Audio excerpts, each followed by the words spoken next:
Greetings and salutations, internetizens. It is I, Wolfphototech, and here we are with another delightful video. This time covering Lion and Dragon by the RPGPundit. This is a true, authentic, or more authentic fantasy medieval setting RPG. This is an OSR product. This is as if Dungeons and Dragons actually was medieval fantasy, as opposed to high fantasy with blends of mythos and sci-fi and other wacky things blended into it. This is more true, authentic medieval fantasy. The artwork is always aiming for that medieval vibe, even in the choice of style of artwork. Say like on this page right here, the table of contents, it is a ink sketch. The table of contents is actually extremely well organized and worked down to various fine details. So you can effectively find whatever you want or need at a moment. This also is replicated into the back of the book where everything is also explained out a little bit better. But on the introduction, it is a reminder and clarification that this is indeed a authentic medieval fantasy setting. It reminds you the most important aspects of medieval culture, such as your social status and the impact of religion, specifically monotheism versus cults and chaos and stuff. As it explains here, monotheism, magic is rare, civilization is survival. It goes over character creation. As you can see here, there's an artistic box that is actually a highly decorative letter, which was very common in medieval scriptures and tomes. You can see it on the previous page as well, and in future pages going through this book. Like here, that's a D, that's an I. The artwork is exceedingly evocative of the era, even to replicating poses that occur in classic military treatises. And it's also has some OSR or classic Dungeons and Dragons style artwork in here. This right here is the structure of generating a character within the system. This is information on multiple characters, how to roll for your stats, selecting ethnic background, whether you're a Scotsman or a Ceramic or something like that. There's a table here if you want to roll for stuff like that, whether you want to roll for an ex-slave or a serf, a peasant, a villain, a city-born, a knightly nobility, lordly nobility, aristocracy, and then there is sub-tables inside that. As you can see, if you roll for nobility, are you a Earl's family member? 1 to 4, 5 to 6, Duke's family.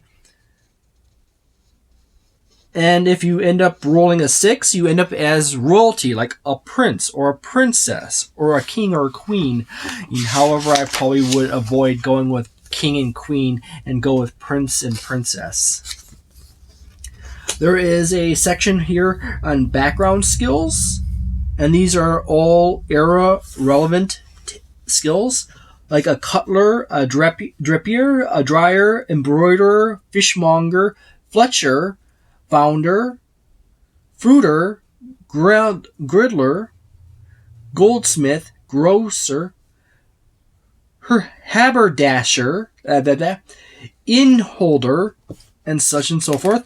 As well as there's a table right here for prior events. And it cascades down that way. Yet again, more beautiful artwork in here. This book is actually quite nice. It is around... It's made in the United States in Texas. It's printed. It has over 130 plus pages in here. So So as the book goes through, it rolls up a character history for your character. You can go by rolling, or you can simply just go by a selecting, but the system assumes you're going by rolling. Now, it goes into this set of pages where it actually gives you a bit more on explaining wilding and spared by the sun, and etc., etc. And then there's a handy-dandy set of tables here for male names and female names. Yeah, I got that in order right. And then there's also a list of typical last names for upper gentry and knightly class. It's a D100 table. And then there's even more tables back over here for common Scotman names, common Scot female names, common Welsh male names, and so forth. Then you get to the selecting your class or generating your class. Depending on what your score is, your highest score, you may have various options between a cleric, a fighter, a magister, a thief, a Scotsman, a grimoire, and so forth. Generating 0 level characters rules right here. So if you want to have a character at 0 level, boom, you're good. Alignment, as it relates to medieval fantasy.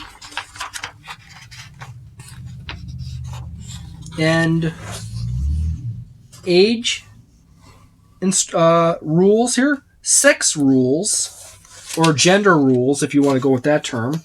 Your family information and rules, explaining relevance of family. Wealth and equipment right here. Additional equipment rules right here. And the whole book is neatly organized in such a fashion that it easily moves you from one section to another. And it's not overtly wordy or anything like that. This goes into skill checks, explains skill checks very quickly right here. And then it goes into character classes, such as clerics, fighters, and so forth. Most of the classes are largely built around a singular mechanic that is exceptionally special to that class. Say, like in the case of the clerics, they have a miraculous power, which you can roll on a D8 table to decide, hey, what is your miraculous power? So let's say I have a cleric. What is my miraculous power? We have blessing, divine inspiration, holy light, holy weapon, laying hands, sanctuary, turn undead, and visions. Ooh, let's see what I get. I get a number 5. I get laying hands. So I have laying hands as a cleric.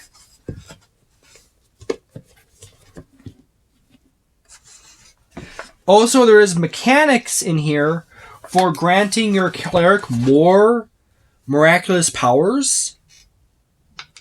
And even explains a special mechanic if you were to acquire all 8 miraculous powers. You know? There's also a roll 1d10 table here for your cleric. There is your fighter information right here. The cleric is literally this strip right here and this strip right here. And the fighter is literally this strip right here.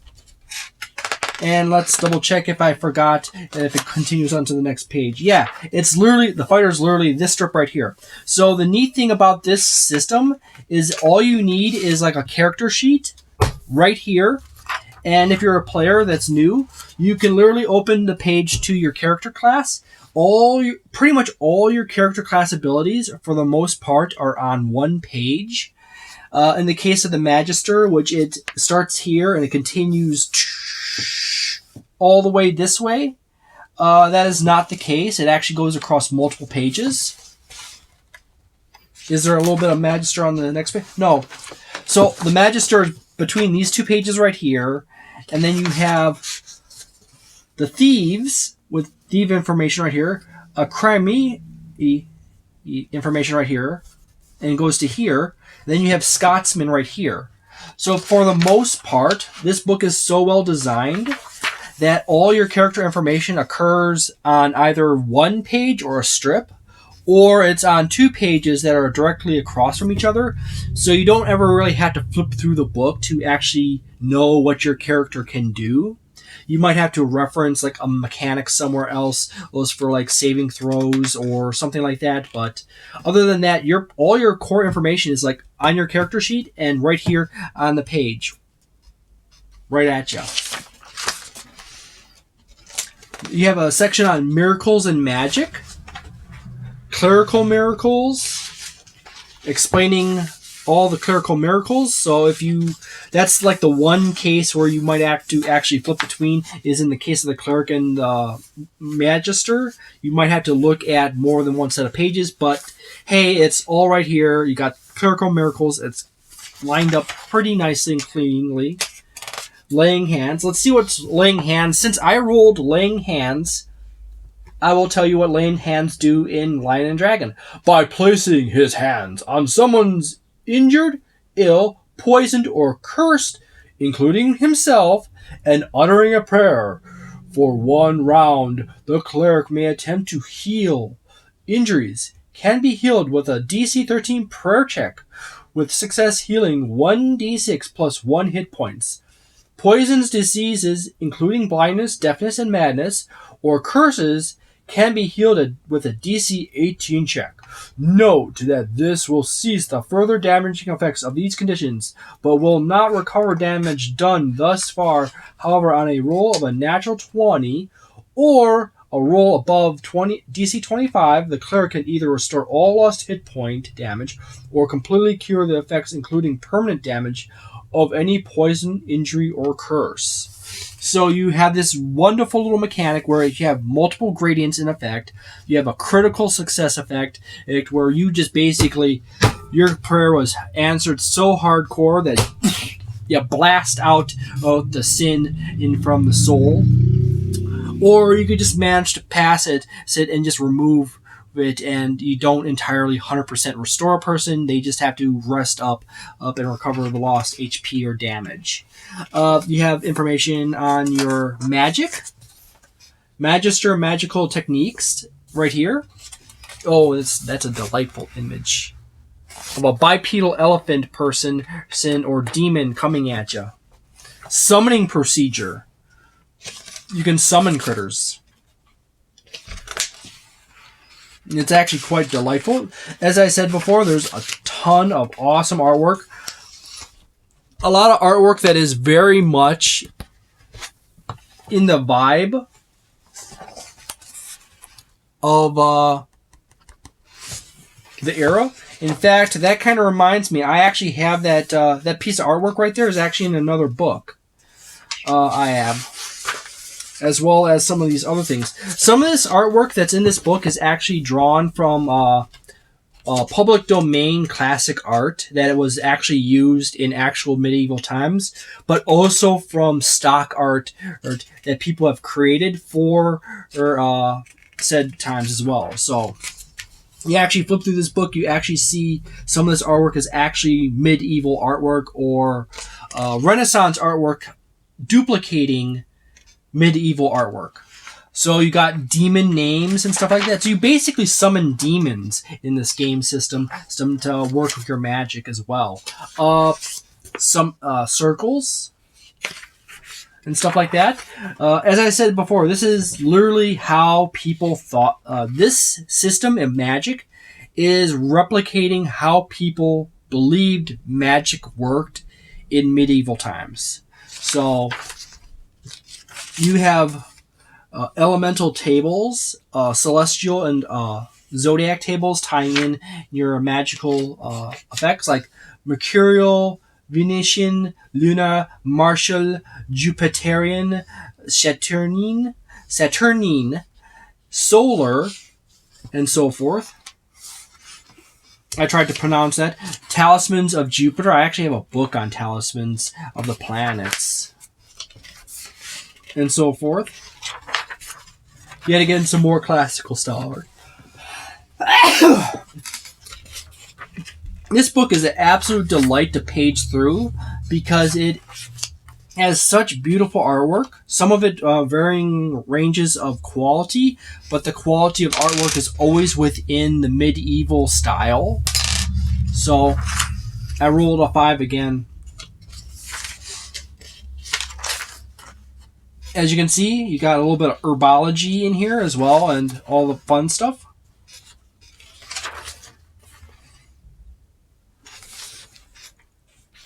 Artwork is really on point.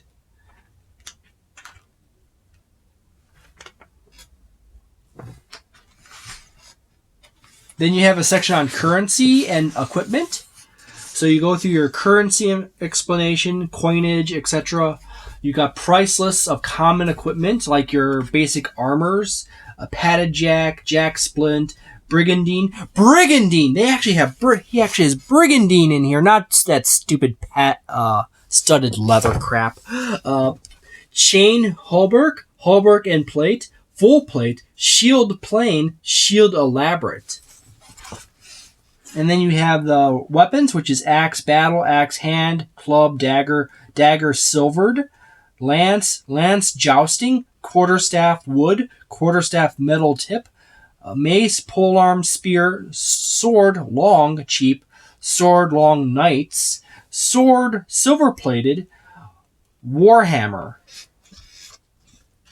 And then you get into other fun stuff like your ranged weapons, firearm types. You actually have guns in this system.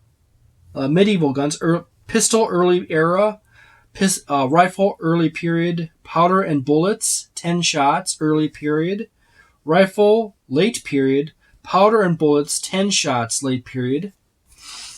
You got animals. Right here, you can buy yourself a farm horse, a riding horse, a war horse, a bit bridle saddle. You have other various animals here you can actually purchase, just like a cow. And it also states the cost by city and country. So, like, if you want to buy a cow in the city, you get it costs you 10-ish. If you buy it in the country, it costs you 6-ish. 6-ish.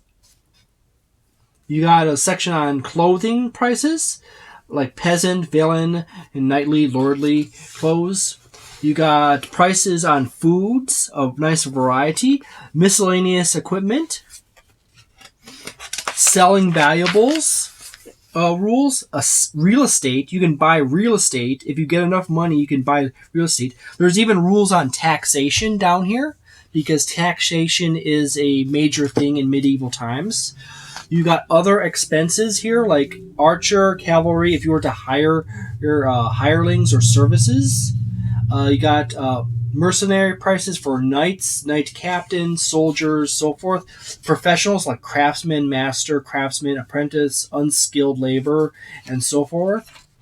Or semi-skilled, lawyer famous, priest striped, servant noble's house trained, etc. So you can hire various other people to come along with you to perform various tasks. You have schooling prices, dowry information, costs of living, encumbrance rules, weapons, armor, and mechanics. It explains how the armor system works in this system, because there's some various modifications to various things here and there. You got weapon effects. You got missile effects. Missile is basically any kind of object you launch. Either it be a crossbow bolt, a missile, a bullet, or such. You got firearms mechanics, explaining how firearms works. You have mechanics or rules for bombs here, too. You got named weapons. Information's poisons. Information on how poisons work and varieties of poisons. Actually accurate to a medieval setting. And it's poison. This is the section of poison. 7-point poisons. And then it just keeps going.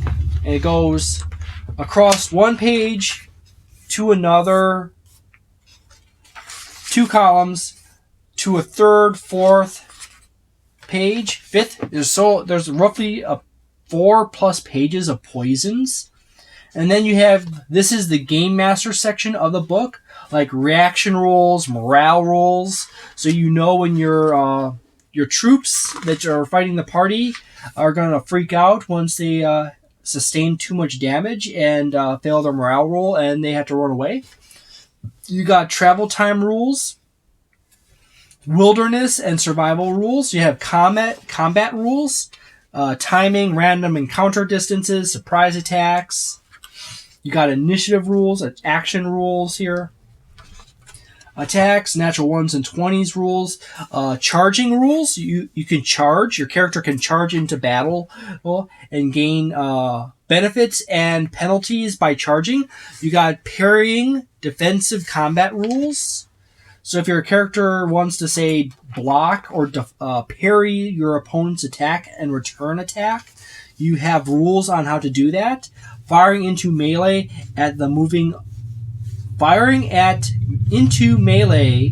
or at a moving opponent rules.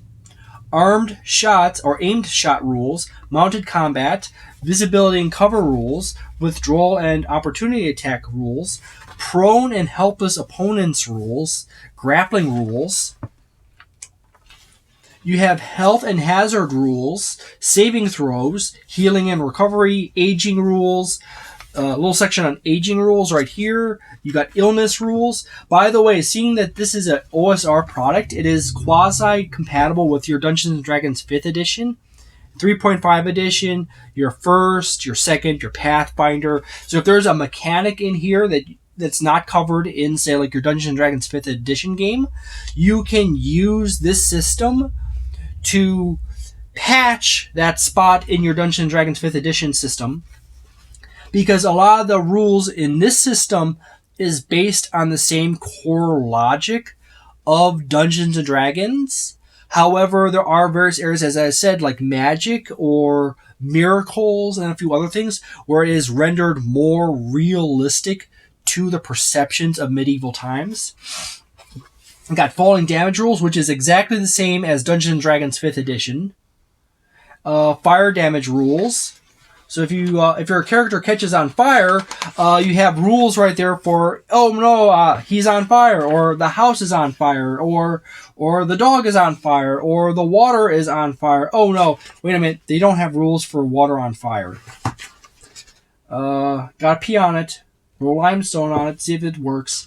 Experience rules here, how to work out experience. You got a treasure section here of various items you can find. Treasure tables for the game master. You got some nice artwork in here mixed in. It just keeps on going. It goes into magic items, such as items of chaos, common magical items of Albion, other magical items in Albion. So you have a nice little list of magical items and magical items across here. It explains it out quite nicely. And you have a shield maiden right there in action with her spear, or trusty spear. You have rules for animals and various types of monsters. I probably would actually like a bestiary, an expanded bestiary for this system. That'd be really nice. But you have a lot of classic monsters from the medieval setting. It's all well organized, and you have many critters on each page, and it's all pretty concise and to the point. Concise and to the point are the same thing. You have vampires. You also have a section on rituals, bribes, high crimes, low crimes, serious crimes, misdemeanors, ecclesiastical crime, high crimes, which ecclesiastical basically means religious crimes. You've committed a religious crime. Trial by vision, trial by combat, appeals, wilderness adventuring, random encounters in the wildlands. Going off of various same things, you got some more artwork. You got the character sheets right here. The character sheets are actually very clean and to the point. Not overly elaborate in design, but also are quite clean and easy to use and organized well. You got the OGL credits. You got the credits here, and you got the OGL notice. And you have the two expansion books to Lion and Dragon, Dark Albion, The Rose War, and Dark Albion, Cults of Chaos. And you got RPGPundit Presents and the website listing right here to get his little fun newsletter or something to add to your game. And there you go. That's Lion and Dragon. And I do say this is actually a beautiful book. I wish I had a hardcover version of it, but having read through various parts of this book already, I'm actually seriously considering running a Dark Albion campaign or adventure. I would have to buy multiple copies and hand them off to my various players, but I'm actually really considering running a Lion and Dragon game.